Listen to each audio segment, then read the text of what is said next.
Hey champs, Coach Nate here. Just want to drop on and give you a quick overview of the OCR Champions VIP Facebook group. Now, Facebook's changed a little bit of its interface, so it might be a little bit confusing. One of the new features they've added to groups is the units and discussions tab. So if you're on the mobile version, it is going to be different than the desktop version, so keep that in mind. On the mobile version, when you log into the groups now, it's actually going to be at the very bottom. It's going to have kind of a icon window, and it'll have like a three-person tiered thing. That's the groups tab. Then you can find the group. Make sure you actually bookmark this group on both the desktop and the mobile, just because it's going to be a little bit harder to find on Facebook. Facebook has a tendency to bury things. You want to make sure you pin it. Once you've done that, in the mobile version, at the very top of the screen, it'll have a units tab. The units tab on the desktop version is going to be on the left side. Okay. Now, once you do that, that's where you'll be able to access all of this content that I have in an organized fashion. So you'll be able to go from week to week through the different lessons, and that's going to be the easiest way to drop into that content.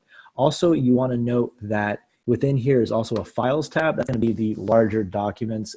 Most notably there, you want to make sure that you're looking at two very specific resources, which are my 7-day OCR planner and then my OCR checklist. Those are my two other programs that you're going to want access. The 7-day planner is obviously a 7-day prep for planning out your racing. And then the checklist is actually kind of your, on the fly, very last day kind of prep leading up to the actual race. So those go in tandem, and those are great resources you're going to want to go through as you're going through this group. But in terms of the actual content, it's going to be mostly in the units tab.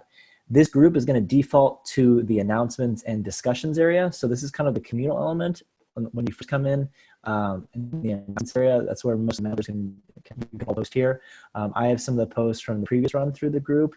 So you'll notice that some of the posts are references that's from the last group, right? But you'll find most of the content from week to week in the units tab. Okay, that's where I'm actually going to go through everything week to week. And again, if you're in the remote program, you can go through this at your own pace. All of this is already done. I'm going to progressively on this run through add new videos for each week, but all of the content is still going to be in there, so you're not missing out on anything other than kind of a revision of some of the videos. And I'll occasionally add more content, which I will make in the announcements, so you're not going to miss anything. So just make sure that you're familiar with this app in terms of the desktop version and the mobile version, and just get used to navigating this so that you can get the most out of this group. Looking forward to see you in the group and out there on the course.